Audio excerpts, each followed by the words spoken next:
एक व्यापारी बंजारे ने एक ऊंट और शेरा नाम के कुत्ते को पाल रखा था। शेरा सुंदर, साहसी और वफादार था।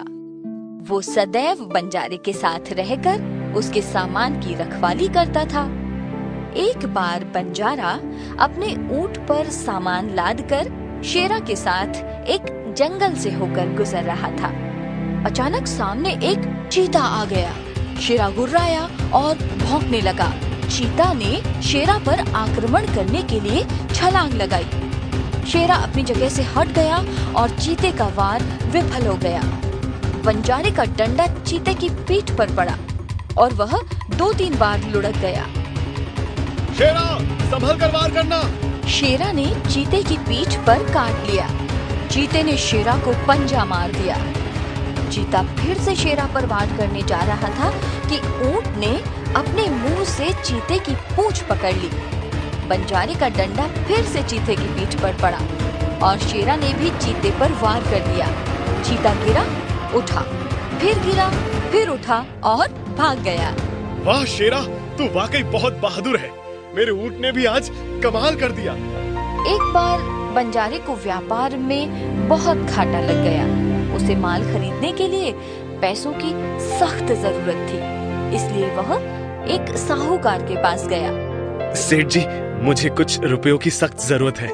मैं जल्दी ही आपके रुपए लौटा दूंगा। तुम्हारे पास गिरवी रखने के लिए क्या कोई सामान है?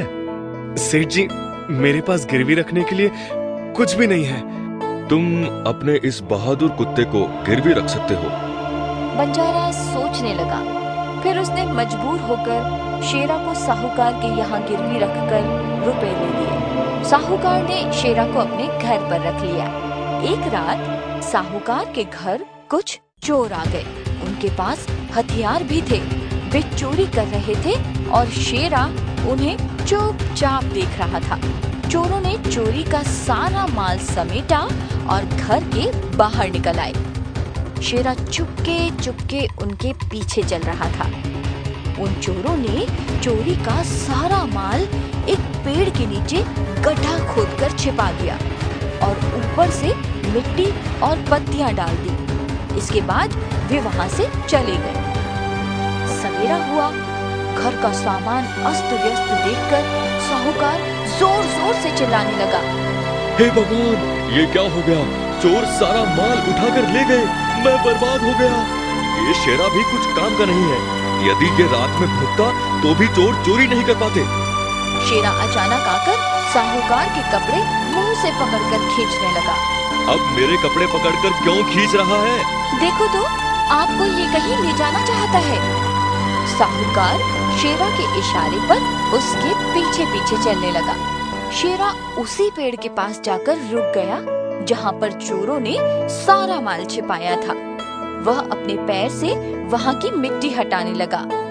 साहूकार ने नौकरों को इशारा किया और उन्होंने वहाँ की मिट्टी हटाकर सारा माल बाहर निकाल लिया। साहूकार अपना सारा माल वापस पाकर बहुत खुश हो गया। अरे वाह शेरा, तूने तो सचमुच कमाल कर दिया। हमारा सारा माल वापस दिलाकर हमें निहाल कर दिया। साहूकार ने बंजारे के नाम एक चिट्ठी लिखी जिसमें उसने शेरा की तारीफ करते हुए लिखा कि इसने मेरे घर में हुई चोरी का सारा माल बरामद करा दिया। मैं इसे आजाद करता हूँ। मुझे अब तुमसे कर्ज के रुपए वापस नहीं चाहिए। साहूकार ने वह चिट्ठी शेरा के गले में बांध दी। बहादुर शेरा, जा, तुझे मैंने आजाद किया। अब अपने मालिक के पास वापस लौट जा। शेरा रास्ते में दौड़ता चला जा रहा था कि बीच में ही बंजारे ने उसे देख लिया। बंजारे ने सोचा, ये साहूकार के यहाँ से भागकर चला आया है। इसने बेवफाई की, मेरी नाक कटवा दी। साहूकार मेरे बारे में क्या सोचता होगा? उसने जल्दबाजी में आगे पीछे का कोई विचार न करते हुए डंडा लेकर शेरा को मारना शुरू कर दिया। अचानक उसका ध्यान उस चिट्ठी पर गया। उसका हाथ चिट्ठी को देखकर रुक गया। उसने चिट्ठी को पढ़ा तो सारी हकीकत जान पाया। वह बहुत पछताने लगा और अपनी मूर्खता पर खुद को कोसने लगा और शेरा से लिपटकर बहुत रोने लगा। मैंने बिना विचार ही प्यारे शेरा को बहुत मारा। मैं अपने आप को कभी माफ नहीं कर सकूंगा। वह डंडे से खुद को मारने लगा। शेरा उठा और उसने उसका डंडा छीन लिया। इसके बाद वफादार शेरा पूंछ हिलाने लगा। शेरा को सही सलामत देखकर बंजारा मुस्कुराने लगा। सीख: हमें बिना विचारे कोई काम नहीं करना चाहिए, वरना बाद में बहुत पछताना पड़ सकता है। If you enjoyed this story, please like and subscribe our channel and press the bell icon to get future updates.